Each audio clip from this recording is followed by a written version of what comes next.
Olá, hoje o nosso desafio é pegar um tema que parece assim um verdadeiro labirinto. E é mesmo? Crédito tributário e administração tributária no Brasil. A ideia é transformar isso num caminho bem mais claro, mais direto. Exato. Nossa missão aqui é acompanhar a vida de um tributo, sabe? Desde o momento em que ele nasce até, enfim, a sua extinção. E entender o que acontece depois daquele famoso fato gerador, né? Exatamente. E para essa conversa, a gente está se baseando num material de estudo bem completo. Temos aqui um compilado de anotações, artigos do Código Tributário Nacional, algumas decisões importantes. Súmulas, resumos. Isso. Nosso trabalho é extrair o que realmente importa e traduzir esse juridiquês todo. Perfeito. E o nosso roteiro é a própria jornada desse tributo. Primeiro, o nascimento. Qual a diferença entre ter uma obrigação e ter, de fato, uma dívida oficial? Certo. Depois, os caminhos que essa dívida pode tomar.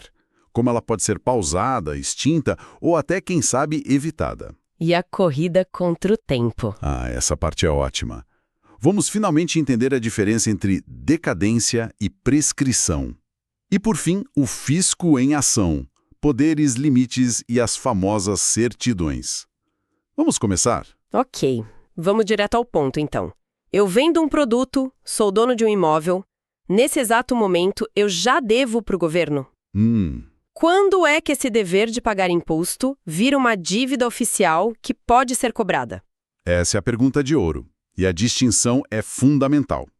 Tudo começa com a obrigação tributária. Obrigação. Isso. Ela surge com o fato gerador, que é exatamente o que você descreveu. É o evento no mundo real. Vender, ter um carro, receber uma herança. Certo. Nesse instante, nasce um vínculo, um dever. Tá, mas isso ainda é algo meio abstrato, né? Não é uma conta com código de barras que chegou na minha casa. Exatamente. A obrigação é o dever. O crédito tributário é a formalização desse dever. Ah, agora sim. É quando o Estado transforma essa obrigação numa dívida líquida e certa. E o procedimento que faz essa mágica acontecer se chama lançamento. Lançamento. É o ato em que o fisco diz: ok, com base naquele fato, a dívida é de X reais, o devedor é esta pessoa e o prazo para pagar é este. Entendi. Então, o lançamento é o momento em que o fisco aponta o dedo e diz: você me deve tanto. O que exatamente acontece nesse processo? É um auditor com uma calculadora? Podia ser, né?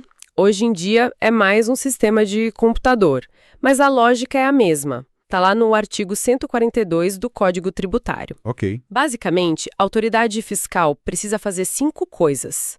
Primeiro, verificar se o fato realmente aconteceu. Certo. Segundo, definir sobre o que o imposto vai ser calculado, a base de cálculo. Terceiro, calcular o valor exato. Quarto, identificar o devedor. E o quinto? E por último, se tiver atraso ou erro, aplicar a multa. É um procedimento vinculado, sabe? A autoridade não tem a opção de não fazer. Se a lei manda, ela é obrigada a cobrar. E isso é sempre o fisco que faz sozinho? Ou a gente, como contribuinte, participa disso? Varia muito. E aqui está uma das coisas mais importantes na prática. Existem 3 modelos. 3. O primeiro é o lançamento de ofício. Nele, o fisco faz tudo sozinho. O nome já ajuda, né? Totalmente. O melhor exemplo é o IPTU e o IPVA. Você não faz nada, o carnê simplesmente chega na sua casa pronto. Certo, esse é o mais fácil pra gente. Qual o segundo? É o lançamento por declaração. Aqui já é um trabalho em equipe. Como assim? Você, contribuinte, informa os fatos e o fisco, com base no que você disse, calcula o imposto. O exemplo clássico é o imposto sobre herança, o ITCMD. Ah, entendi. Eu declaro os bens que recebi e o Estado calcula quanto eu devo. Exatamente. Ok. E a terceira modalidade deve ser a mais comum, imagino, aquela onde a gente faz quase tudo? Exato. É o lançamento por homologação. É o modelo do imposto de renda, do ICMS, do IPI, da maioria dos grandes tributos. E como funciona? O contribuinte faz tudo. Apura o valor, preenche a declaração e, o mais importante, paga o valor antecipadamente. Tudo isso sem nenhuma análise prévia do fisco. Peraí. Se eu já calculo e pago tudo sozinho, qual é o papel do fisco? só conferir depois, Isso. parece que a maior parte da responsabilidade fica do nosso lado. Esse é um insight crucial que o material nos dá. Esse modelo é uma forma de o Estado transferir o custo e o trabalho da administração do tributo para o próprio cidadão ou empresa. Faz sentido. Do ponto de vista do governo, É muito mais eficiente para o fisco, que depois só precisa fiscalizar por amostragem. Ele tem 5 anos para conferir suas contas e, se tiver tudo certo, ele homologa, ou seja, concorda. e se ele não fizer nada? Se ele não fizer nada em 5 anos, considera-se que ele concordou tacitamente. Mas sim, a carga de trabalho e a responsabilidade inicial são quase inteiramente do contribuinte. Uau! Ok. Então a dívida nasceu, foi formalizada pelo lançamento, a fatura chegou, agora é pagar ou pagar. Ou existem outros destinos para esse crédito tributário? Existem vários destinos, a vida dele pode ser bem agitada. Em vez de decorar listas, a gente pode pensar em 3 situações principais. A dívida pode ser pausada, Certo. Pode ser morta na origem ou pode ser extinta de vez. vamos começar com a pausa, o que significa suspender o crédito. Suspender é literalmente apertar o pause na cobrança. A dívida ainda existe, ela não some, mas o fisco fica temporariamente impedido de ir à justiça para te cobrar. E por que isso aconteceria? Pense em 2 grandes razões. A primeira é quando você está negociando com o fisco, por exemplo, aderindo a um parcelamento. Ok, faz sentido. Ou quando o governo concede uma moratória, que é um adiamento geral do prazo para todo mundo. E a segunda razão? É quando você está brigando com o fisco. Brigando? É. Se você entra com recurso administrativo questionando aquela cobrança, a exigibilidade fica suspensa até a decisão final. O mesmo vale se você vai à justiça e consegue uma liminar. Ah, entendi. Enquanto a discussão acontece, a cobrança fica congelada. Exatamente. O parcelamento é interessante. Tenho uma dúvida. Só o fato de eu pedir para parcelar já pausa a cobrança? Ótima pergunta. O material destaca uma sutileza aí. O simples pedido de parcelamento já é visto como uma confissão de dívida. O efeito imediato disso é interromper o prazo da prescrição, que a gente vai ver daqui a pouco. Já a adesão de fato ao programa, o aceite, é o que suspende a cobrança. Entendi. São 2 momentos com efeitos diferentes. Perfeito. Ok, suspender a cobrança é útil, mas e se for possível impedir que a dívida sequer apareça? Existe um jeito de matar o mal pela raiz? Sim, essa é a categoria da exclusão do crédito. A exclusão atua antes do lançamento. Impedindo que o crédito nasça. Isso. As 2 ferramentas para isso são a isenção e a anistia. Qual a diferença? A isenção é quando uma lei dispensa o pagamento do tributo em si.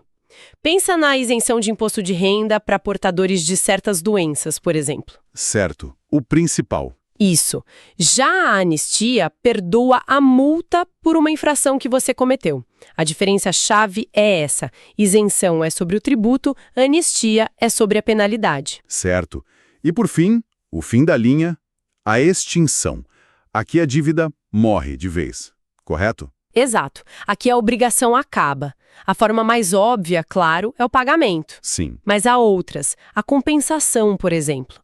É o encontro de contas. Se você pagou um imposto a mais no passado, pode usar esse crédito para quitar uma dívida atual. Interessante. Existe também a remissão, que é o perdão total da dívida por lei, e a transação, que é um acordo entre o fisco e o contribuinte para encerrar uma briga judicial. E o material fala também de dação em pagamento. Sim, que é a possibilidade de pagar dívida entregando um bem.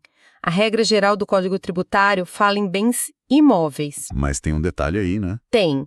O que as fontes destacam é uma decisão do STF que abriu a porta para leis estaduais permitirem o pagamento com bens móveis também. Desde que, claro, não vire uma desculpa para o governo fazer compras sem licitação. Mas, sem dúvida, as 2 formas de extinção mais complexas são a decadência e a prescrição. Chegamos. Aqui é onde o jogo fica realmente interessante e onde muita gente se confunde. Decadência e prescrição. Parecem sinônimos, mas não são. Não mesmo. É como se a própria inércia do fisco pudesse matar a cobrança, certo? Perfeito, é exatamente isso. Para nunca mais confundir, vamos usar uma analogia que está numa das fontes. Manda. Imagine que o crédito tributário é uma fatura. A decadência é o prazo que o fisco tem para emitir a fatura. Emitir. Isso, é o prazo para ele fazer o lançamento. Se ele demorar demais, ele perde o direito de constituir o crédito. O direito decai. E de quanto tempo a gente está falando? A regra geral é de 5 anos e a contagem costuma começar no primeiro dia do ano seguinte àquele em que o fato aconteceu. Ok, um exemplo. Um fato gerador de 2024. O fisco teria, em regra, até o final de 2029 para fazer o lançamento. Certo, essa é a decadência, o prazo para emitir a fatura.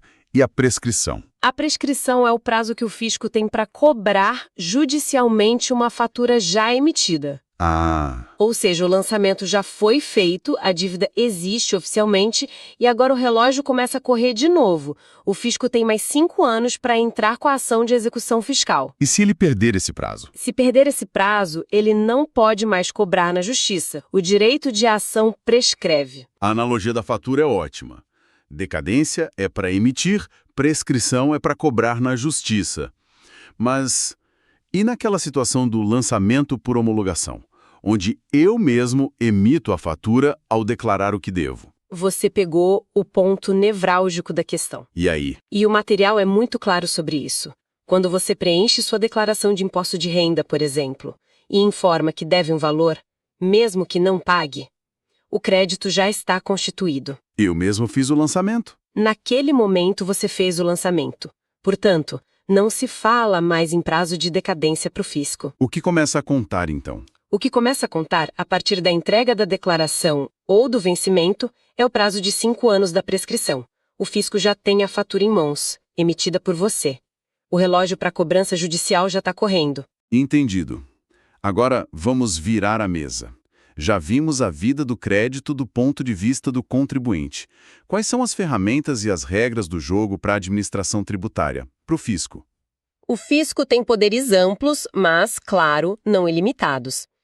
A principal ferramenta é a fiscalização. A autoridade pode examinar livros contábeis, documentos, mercadorias. Certo. A regra de ouro, contudo, é o sigilo fiscal. As informações que o fisco obtém sobre sua vida financeira são, em princípio, confidenciais. Em princípio. Mas existem exceções, imagino. Sim, o sigilo não é um manto absoluto.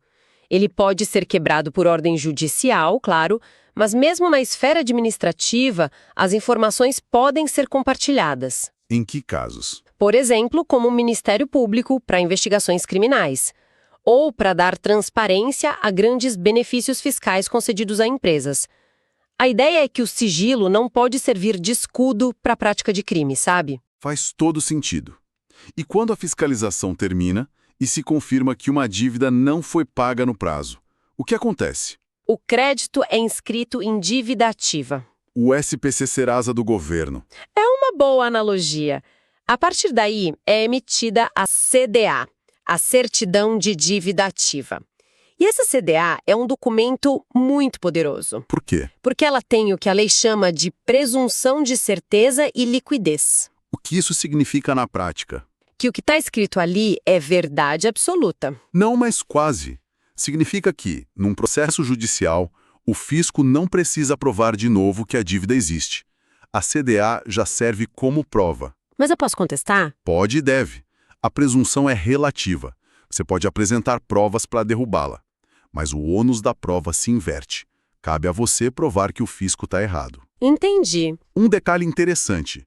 Se a CDA tiver um erro, o fisco pode corrigi-la até a decisão do juiz de primeira instância. Falando em cobrança, o fisco pode usar de força bruta, por exemplo, apreender todas as mercadorias de uma loja que está devendo impostos até ela pagar? De jeito nenhum. Esse é um ponto crucial que as fontes destacam, com base na súmula 323 do STF. E o que ela diz? Isso se chama sanção política e é proibido. O STF diz que é inadmissível a apreensão de mercadorias como meio para forçar o pagamento de tributos. Ah, bom. O fisco não pode inviabilizar a atividade econômica de uma empresa para obrigá-la a pagar. O caminho correto e civilizado é a execução fiscal, a cobrança na justiça. Para fechar, Vamos falar das certidões, um documento que assombra a vida de qualquer empresa. A famosa certidão negativa. A certidão negativa de débitos, o CND, é o nada consta fiscal. É o documento que prova que você está em dia com suas obrigações. Essencial para muita coisa. Vender para o governo, pegar financiamentos, participar de licitação. Mas e se eu tenho uma dívida, mas estou pagando em dia no parcelamento? Eu fico bloqueado? Não.